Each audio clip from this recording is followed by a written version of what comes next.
Well, hello there once again, my young friends.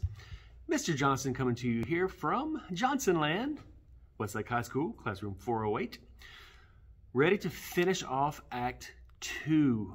I hope you've been with me to this point, and I hope these videos have been useful either in review or for first learning if you've had to be out for whatever reason. We're picking up on page 38. There's really not a lot left in Scene 2, which is the only other scene, the remaining scene of Act 2, to cover, because even though it goes from like page 38 to 50, there's the whole big passage in the middle that we'll be able to kind of skip over, because it's not terribly important for our purposes.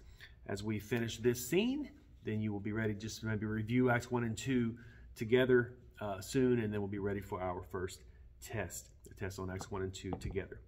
We left off on page 38, the middle of the page. The last thing we saw was that Polonius was suggesting to the king and the queen, but that he and the king would do this thing, that they hang out behind a curtain and send Ophelia out to Hamlet, have her try to chat him up, get him a conversation with him and see how he responds, so they can like spy on him and just see what's going on with him and whatnot.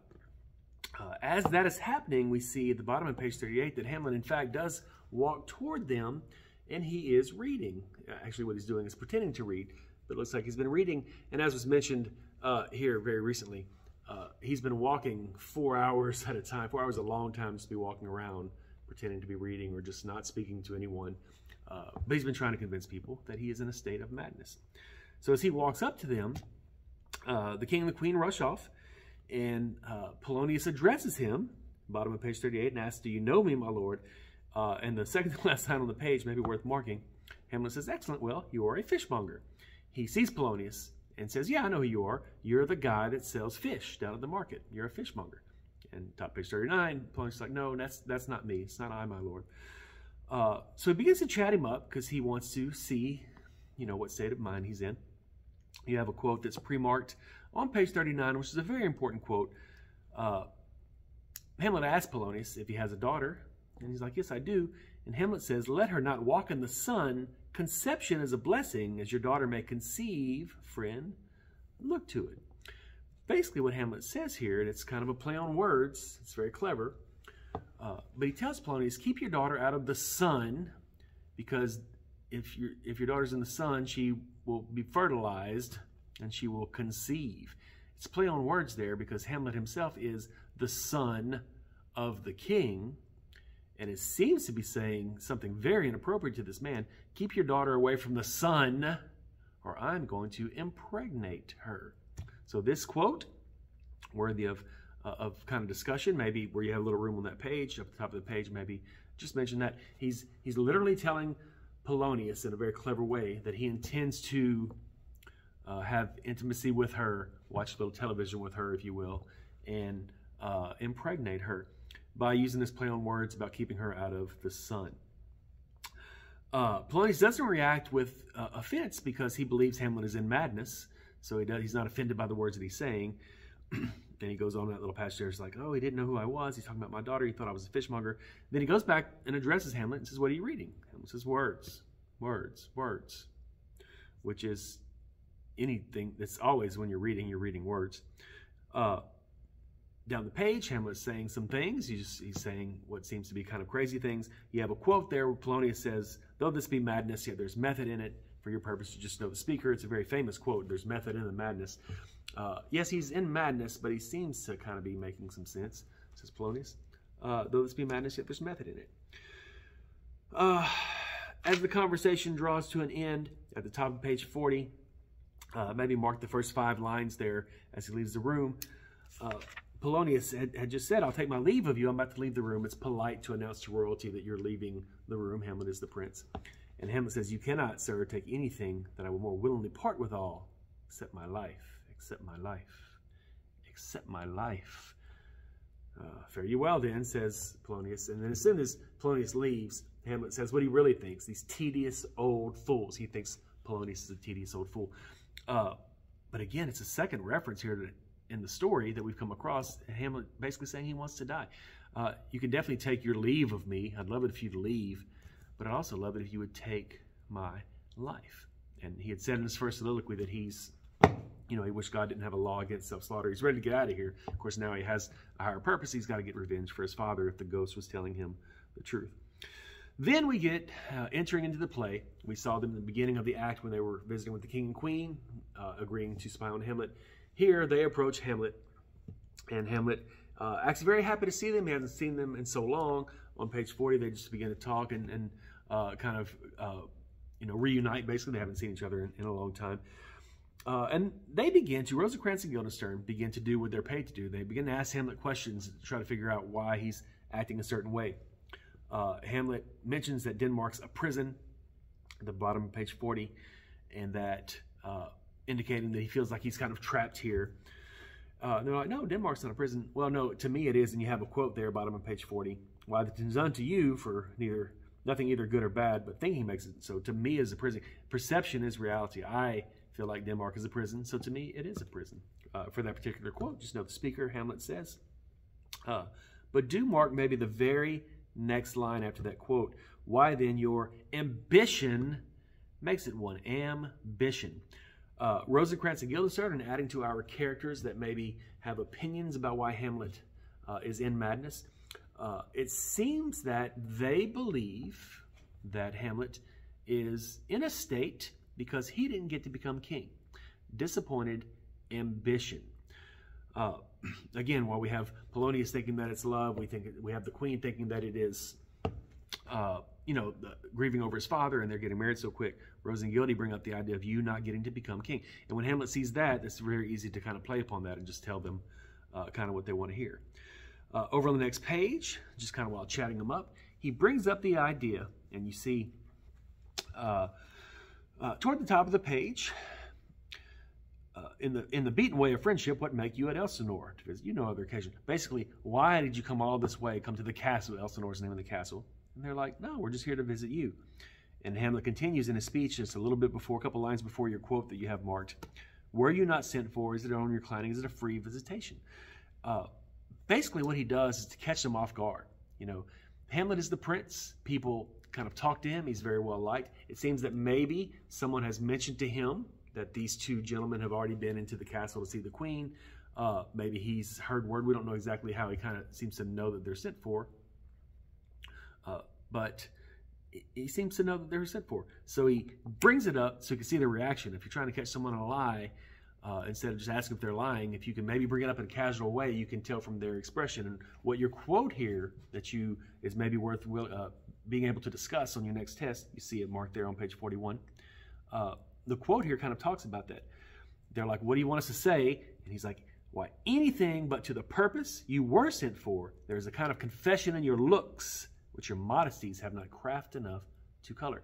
He basically calls them on it and says, I know you're lying. I know they sent for you. And the look on your face right now, there's a kind of confession in your looks. The look on your face right now is telling me that you are lying to me. Tell me the truth. Just tell me why you're really here. It said the king and queen have sent for you. So for that particular quote, maybe be able to discuss the fact that he catches them in a lie by saying, I can see from the look on your face when I brought it up. Finally, they do admit to it. They really have no way out at this point. And then Hamlet kind of lets them off the hook. At the top, page 42, there's a very useful first 4 lines. I think you should mark them. I have of late, whereof I know not, lost all my mirth, forgone all my custom of exercises. Indeed, it goes so heavily with my disposition, this goodly frame, the earth seems a sterile promontory. He kind of let him off the hook after, catching them in a lie. But really, he's actually now being honest with them. I have lately lost all my mirth, my joy, forgone all custom of exercises, can't really keep my routines. To me, I'm so heavy in my disposition, my feelings, that to me, this world is a sterile promontory. It's a vast nothingness. He is describing, which is interesting that Shakespeare could articulate this so well, maybe the feelings, the emotions of being depressed, in a state of depression. And again, the word depression, the concept of depression didn't so much exist as we understand it today at that part in history in the early 1600s. But Shakespeare's really got his finger on the human condition. He seems to be able to articulate that's where Hamlet is. Then you have a very famous quote, and really just know the speaker for it. It's kind of a long one there. What a piece of work is a man, how noble in reason, how infinite in faculty. Hamlet's kind of berating, he's kind of putting himself here now. Man is so powerful that he can overcome such great things, and here I am stuck, and I can't even hardly deal with my day-to-day. Then what happens, right there in the middle of page 42, Rosencrantz and Guildenstern mention the players. And who the players are is an acting company, a troupe, that travel from place to place and perform plays and whatnot.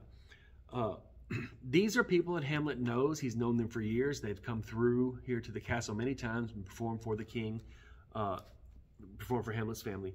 So what you have between page 42, 43, 44 is lots of talk about the players. It's not terribly important to our story, and there's really nothing to mark. And go ahead over to page 45.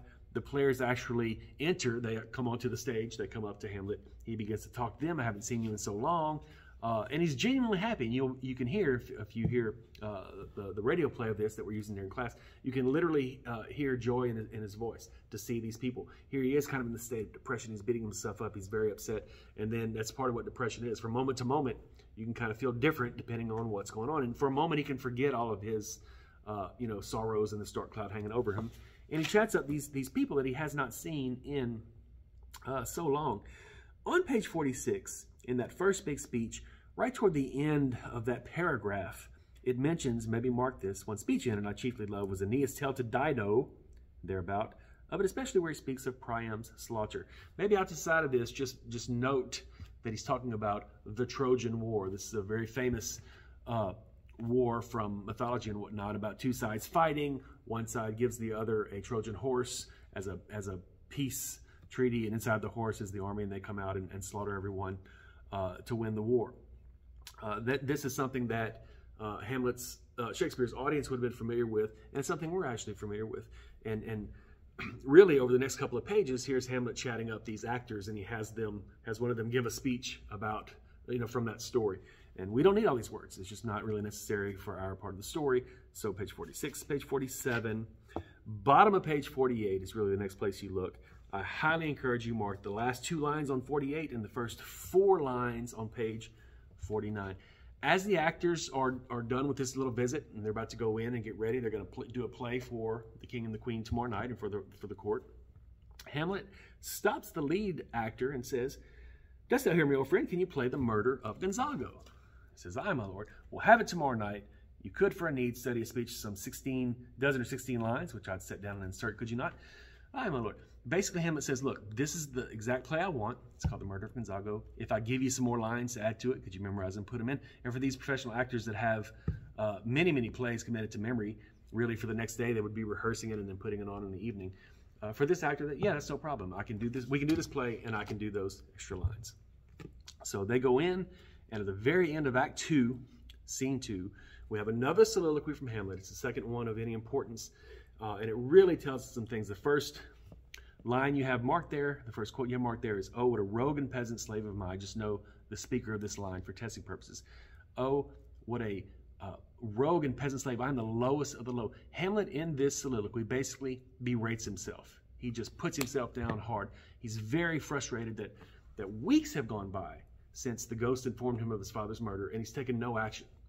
And he's biding his time, and he's acting crazy, and he's trying to manipulate situations and maybe just find out more about what's going on. And he has an idea of a way to find out more about what's going on. But man, he still hasn't acted yet, and it's really bothering him, and he calls himself the lowest of the low. Highly encourage you mark the last 3 lines on page 49, first couple lines on page 50, which takes us up to another quote, a very important quote. Last 3 lines on page 49, "Damn defeat would made. Am I a coward who calls me villain, breaks my pate across, plucks off my beard, blows it in my face, tweaks me by the nose, gives me the lie of the throat, as deep as the lungs. Who does me this?" Basically, he's talking, am I just afraid? Am I a coward? If someone walked up and broke my pate across, paid his head, if someone just slapped me upside the head, plucked off my beard and blew it in my face, tweaked me by the nose, if you're familiar with the Three Stooges, you see that a lot, tweaked me by the nose. If someone came up and just physically assaulted me, would I just stand there? No. If I'm a man, I would react. I must just be a coward. And your quote here that you have marked, very worthy of discussion for our test for Acts 1 and 2. "Swoons, I should take it, for it cannot be, but I am pigeon-livered and lack gall to make oppression bitter." What he's basically saying here is, yes, I am a coward. I am pigeon-livered. I'm weak, and I lack gall, courage, testicular fortitude. I lack what it takes to make oppression bitter, which is another way of saying to make things right. He is basically proclaiming that he is afraid, he is a coward, and he doesn't have what it takes, or at least to this point, he hasn't had what it takes to make things right. That's a real key part of your discussion of this particular quote. It's not just that he's calling himself a coward. Why does he need courage? He needs the courage to make things right. He needs to get revenge for his father, as he was told. That's thing of importance here. There's about 10 and a half lines worth marking, but they're very important. I highly encourage, starting in the middle of the page where it says about my brain, mark all the way down to I know my course. About my brain? I have heard that guilty creatures sitting at a play have by the very cunning of the scene been struck to the soul that presently they have proclaimed their malefactions. For murder, though it have no tongue, will speak with most miraculous organ. I'll have these players play something like the murder of my father before mine uncle. I'll observe his looks. I'll tend him to the quick. If he but blench, I know my course. Hamlet's intent here, and again, it's a soliloquy, but he's informing us as an audience of something that Hamlet plans to orchestrate, to make happen. It tells us something very important. He's going to have these players, these actors, perform a scene on stage that looks very much like the way his father was murdered according to the ghost. He's heard of people before watching something on stage and kind of giving themselves away. He plans to have an actor on stage pretend to murder someone. The way that Hamlet's father was murdered was by pouring poison in a sleeper's ear. And while that's happening, if he can watch Claudius's expression, he can know if, in fact, the ghost was telling him the truth. This is the plan. This is what it all has been leading up to. This is why he's been acting, crazy to buy himself some time and whatnot. His intent was to get some evidence, really, against Claudius before he took action against him. The very last line and a half of the scene, very famous line, just know the speaker for this line. The play's the thing wherein I'll catch the conscience of the king. His intent is to use this play to get the evidence against Claudius. Hope this has been useful to you as we finish Act 2. Thanks very much for reading this and for watching and for listening. Okay, bye.